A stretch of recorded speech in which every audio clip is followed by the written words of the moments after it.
Nightcast.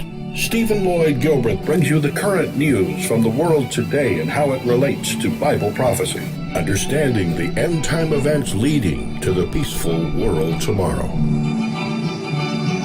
Ladies and gentlemen, Stephen Lloyd Gilbreth. Well, greetings, friends, and welcome to this March 16, 2014 edition of Nightcast. March 16, 2014. Friends, in the news opening tonight, some 95.5% of voters in Crimea have supported joining Russia, officials there say, after half the votes have been counted in a disputed referendum.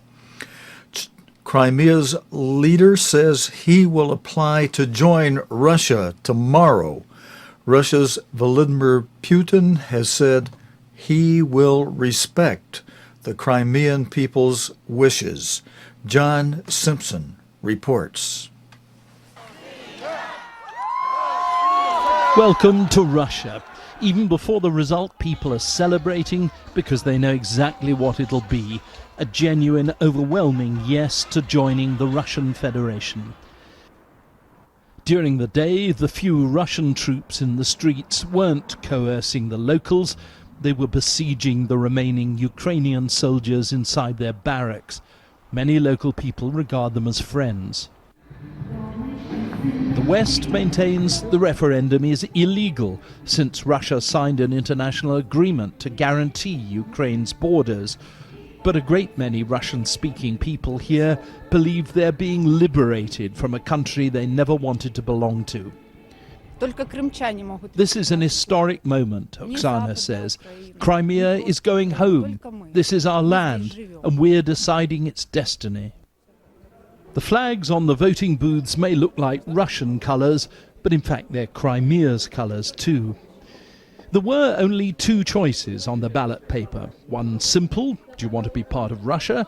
And one complicated, do you want to go back to the 1992 relationship between Crimea and Ukraine?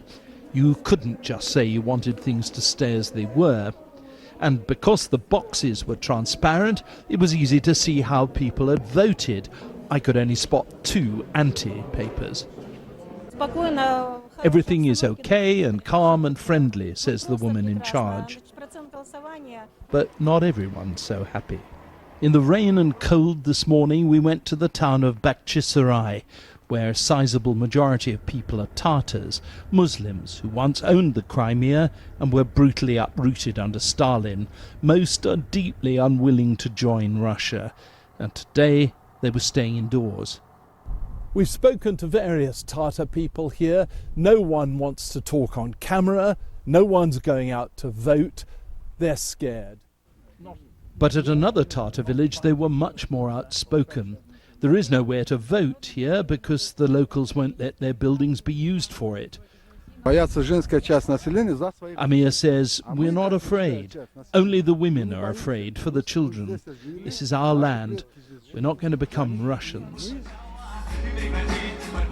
But the rest of Crimea clearly is.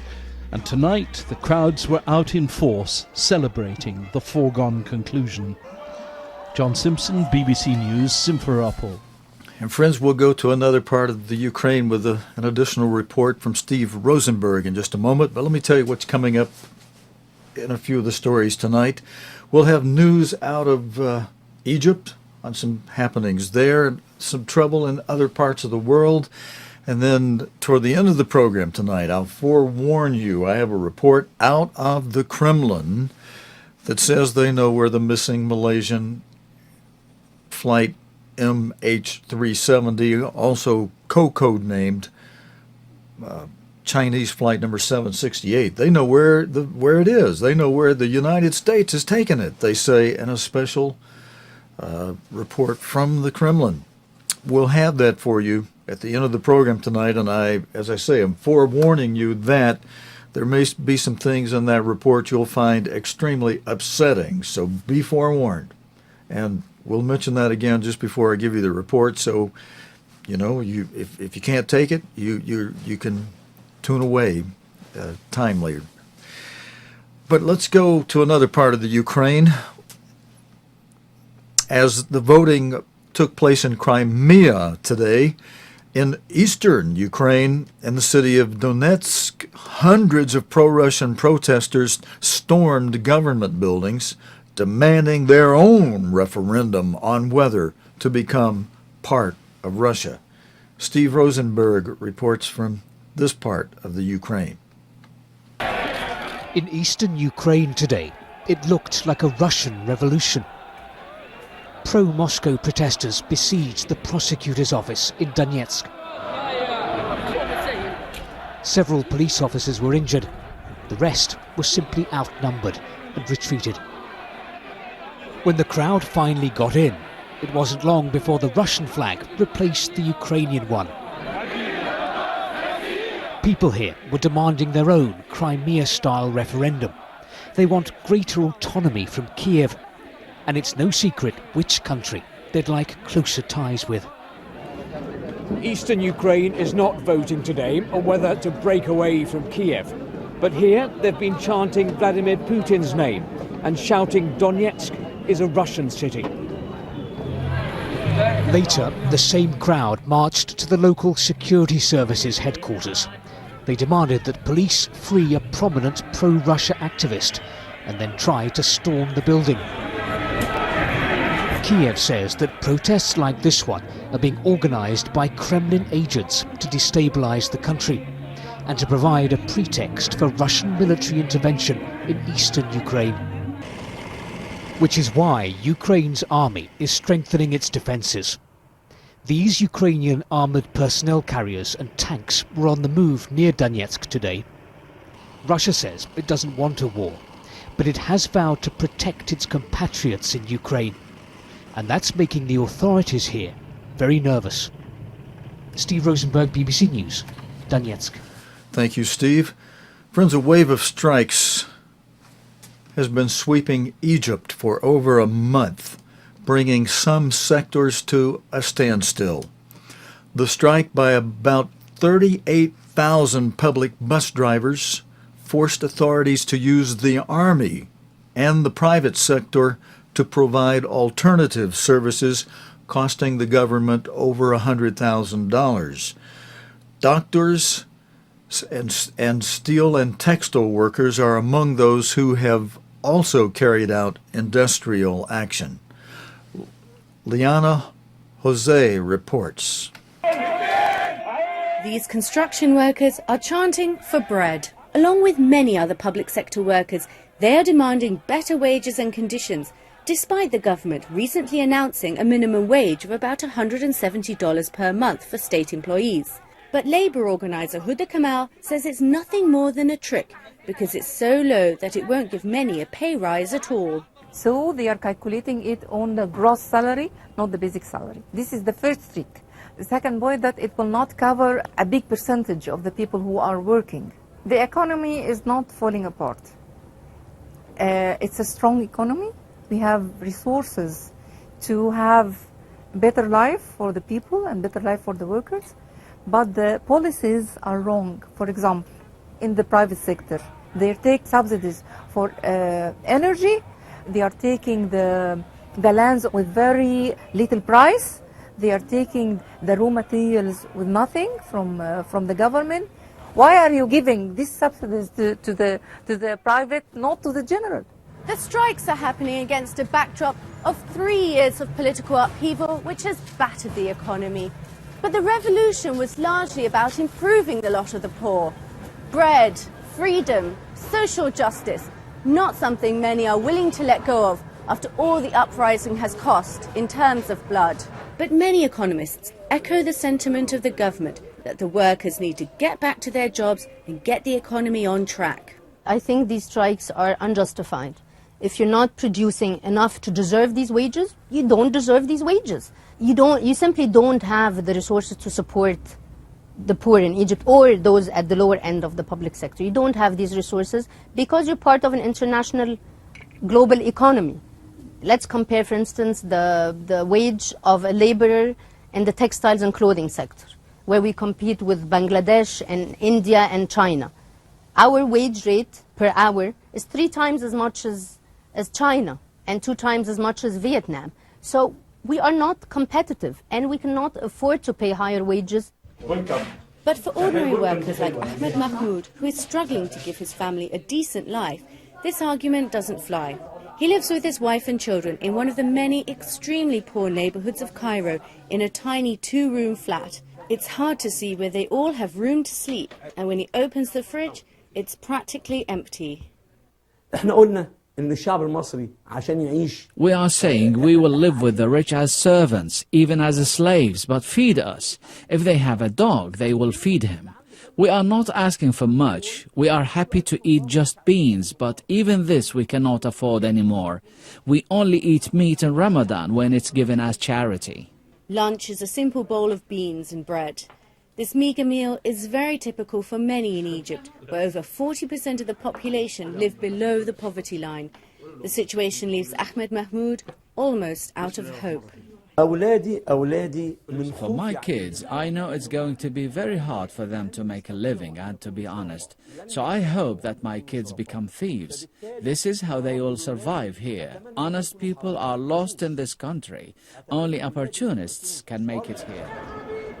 The labour movement in Egypt has always been a powerful political force and was the driving engine behind the revolution which overthrew Hosni Mubarak. The new president of Egypt will have to balance satisfying the workers' needs with investors' interests. Another problem is that a significant part of the economy is controlled by the army and is beyond government management. It will be difficult to enact a proper economic policy when part of the economy remains hidden and those profits out of reach. Friends, in another part of the world, over in Nigeria, a stampede among job seekers taking a recruitment test in the national stadium in the Nigerian capital, Abuja, has left several people dead and others injured. It happened during a recruitment exercise by the Immigration Department. Tens of thousands of people had turned up to take the test. Alpa Patel reports from Nigeria. They stood for hours outside, some taking extreme measures to get into the 60,000 capacity stadium in Nigeria's capital, Abuja. But inside, they found scenes like this. The stadium packed with tens of thousands of people waiting to take a test, which would give them the chance to work for the country's immigration service. With more than a third of the country's under-25s out of work, tensions were high and there was a stampede. Several people died and many more were injured. They can arrange this. This woman says, "The world is computerized these days. We are in a global world. There is a better way of doing things." So many people were injured that the local hospital said it was unable to cope. Further frustrating some already disappointed by the country's unemployment rate. Alpa Patel, BBC News. Thank you, Alpa. And friends, we go next to Venezuela. If we can get our camera shot, there we go, to change. We go next to Venezuela, where Venezuela's President Nicolas Maduro has urged the United States to discuss peace and sovereignty in a high-level commission mediated by the Union of South American Nations. Mr. Maduro also asked President Barack Obama not to listen to U.S. factions that allegedly want to kill the Venezuelan leader. He also warned he could send security forces to remove protesters and barricades in the streets of the capital, Caracas. The BBC's Sierra Riordan reports. More clashes have broken out between police and anti-government protesters in Venezuela's capital, Caracas. Masked protesters can be seen here throwing Molotov cocktails, while security forces can be seen firing tear gas. ¡Que viva la Fuerza Armada Nacional Bolivariana! These clashes come only hours after President Nicolas Maduro spoke at a rally in support of the armed forces and warned he could send his forces to dislodge opposition protesters. He referred to the demonstrating students as Chuckies in reference to the horror movie of the same name, Chucky. Le voy a dar unas horas apenas. I'm warning the Chuckies, those assassins that have taken over Altamira Plaza and Francisco de Miranda Avenue, that if they don't clear out today, I'm going to clear those spaces with public force. I'll give them a few hours. Hours for the Chuckies, so they can go home. The Venezuelan president has invited the United States to discuss peace and sovereignty in a high-level commission mediated by the Union of South American Nations. He accused factions within the US government of plotting a coup against him and warned President Barack Obama not to heed them. In the central city of Valencia, Venezuela's third largest city, a peaceful march took place in solidarity with the opposition-dominated Isabelica neighbourhood, where 2 people were shot on Wednesday. Police monitored the march and there were no clashes. There have been continuing protests against the government, where people face rising unemployment due to Venezuela's struggling economy. At least 25 people have died in the country since protests against crime, inflation and food shortages began last month. Ciara Reardon, BBC News. Okay, thank you. And friends, related to what's going on with the missing Malaysian airliner, we have 2 different kinds of reports tonight. The next one will be the mainstream news report that says some 25 countries are now involved in a vast search operation for the missing airliner that disappeared over a week ago. I think it was March 8 that it had its flight and became missing. The search area from Central Asia to the southern Indian Ocean takes in large tracts of land and sea. Rupert Wingfield Hayes has this report. We want real information about our families, screams this man. Why has it taken a week to tell us the truth, shouts another. 9 days after Malaysia Airlines MH370 disappeared, the anger in China is unabated.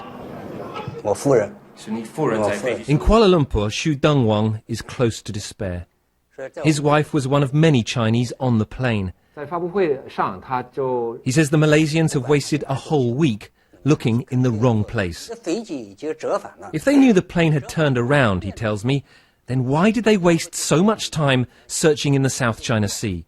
Why did they send all those ships and planes and satellites to search there?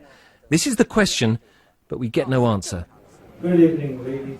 The Malaysian government has now declared the disappearance of Flight 370 a terrorist act, and it's widening the list of possible suspects. The Malaysian authorities are refocusing their investigations on all crew and passengers on board MH370, as well as all ground staff handling the aircraft. Police are also examining a flight simulator taken from the house of the captain of flight MH370. Several others on board may have also known how to take control. In a simulator today, it took me just a few minutes to learn how to navigate and to change course. OMLIN.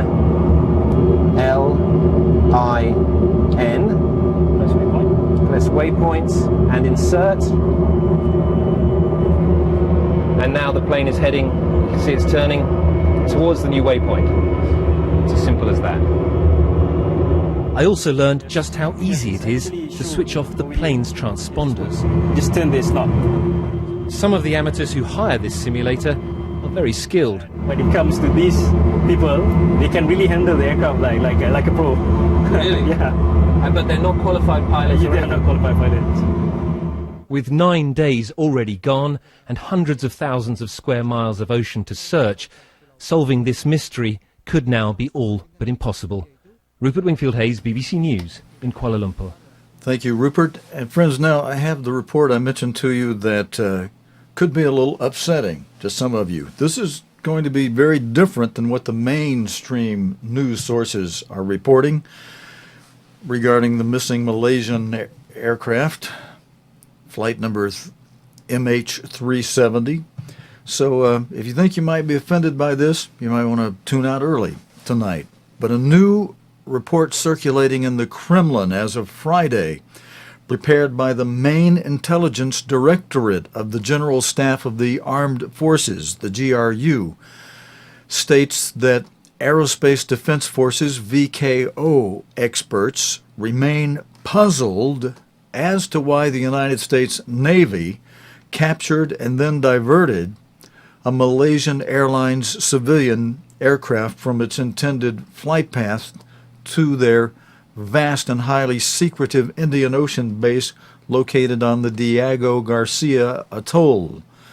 According to this report, Malaysia Airlines Flight 370, also marked as China Southern Airlines Flight 748, I think I reported that to you earlier as 768. I should have said 748, China Southern Airlines Flight number 748, through a code share, the code share being the same as the Malaysian Airline Flight number MH370, was a scheduled passenger flight from Kuala Lumpur, Malaysia to Beijing, China, when on the 8th of March, this Boeing 777-200ER aircraft disappeared in flight with 227 passengers on board from 15 countries, most of whom were Chinese, and 12 crew members.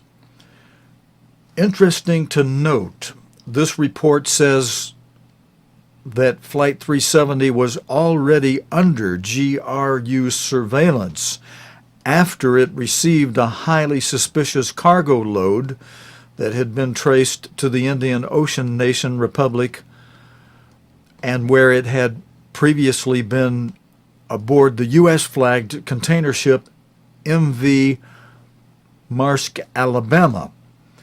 What first aroused GR2's suspicions regarding the MV Maersk, Alabama, this report continues, was that within 24 hours of offloading this highly suspicious cargo load bound for Malaysia Airlines Flight 370, the two highly trained U.S. Navy SEALs assigned to protect that cargo, Mark Daniel Kennedy, 43, and Jeffrey Keith Reynolds, 44, were found dead under suspicious circumstances.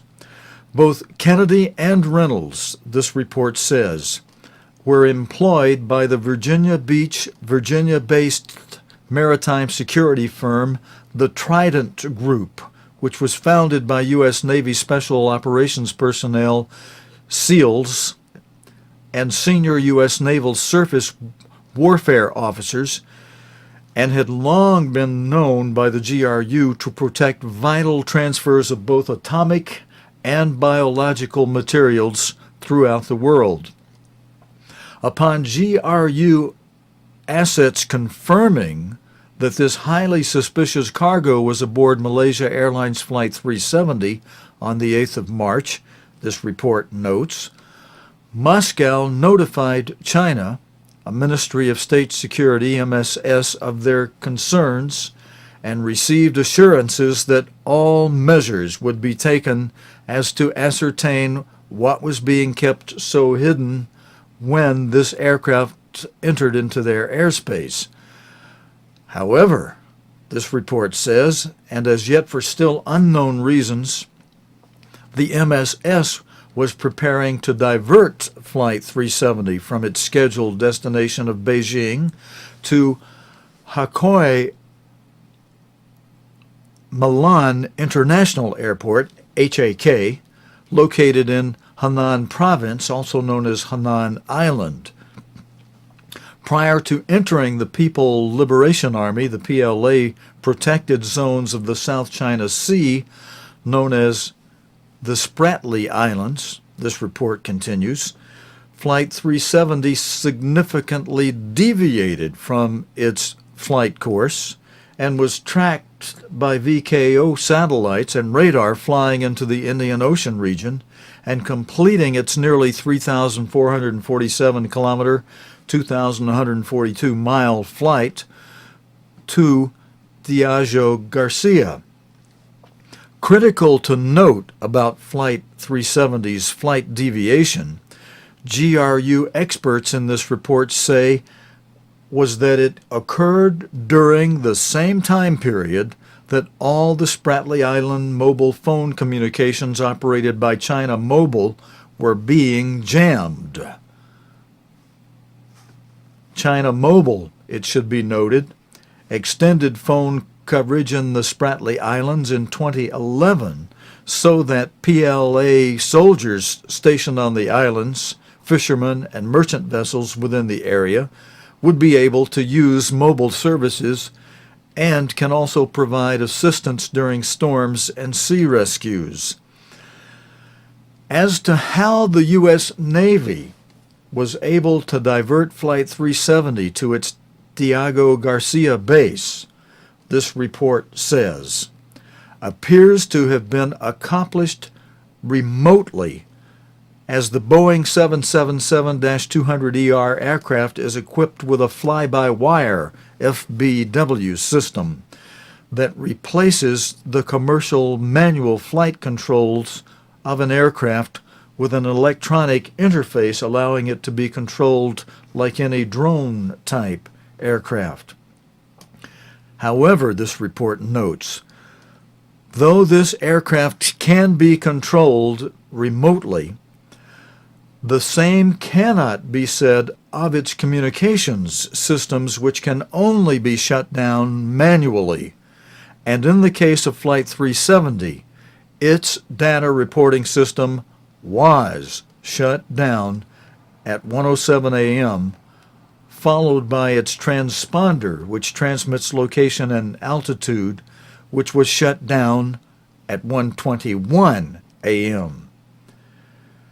What remains perplexing about this incident, GRU analysts in this report say, are why the American mainstream media outlets have yet to demand from the Obama regime the radar plots and schedule images and satellite images of the Indian Ocean and South China Sea regions as the U.S. military covers this entire area from Diego Garcia like no other seas in the world due to its vital shipping and air lanes.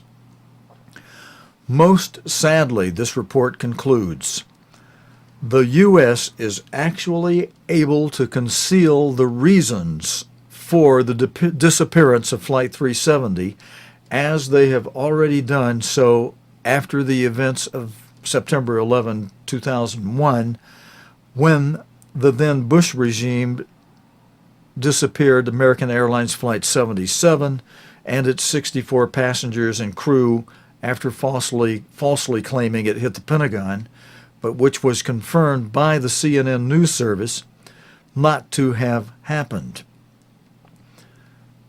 March 14, 2014, EU and U.S.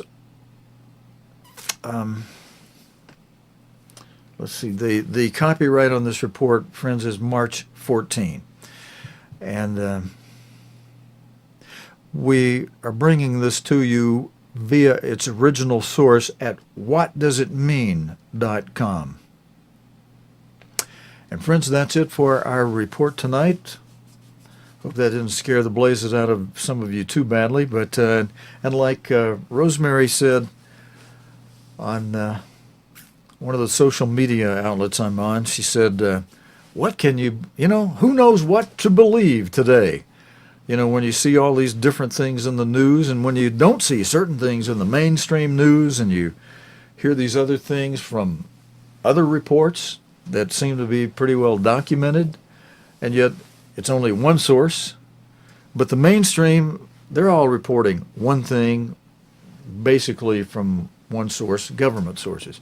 But friends, that's all I'm going to say on that. Thank you for joining me for this Sunday night edition of Nightcast. God willing, and the creek don't rise. We'll be back again tomorrow night, Monday evening, with tomorrow's world news related to the Bible and prophecy here on Nightcast. Until next time, this is your host, Stephen Lloyd, saying, so long, friends. You have been watching Nightcast with Stephen Lloyd Gilbreth. Nightcast can be seen Sunday through Thursday nights here on cogtv.org. Tonight's program is also available anytime on demand in the cogtv.org video archive.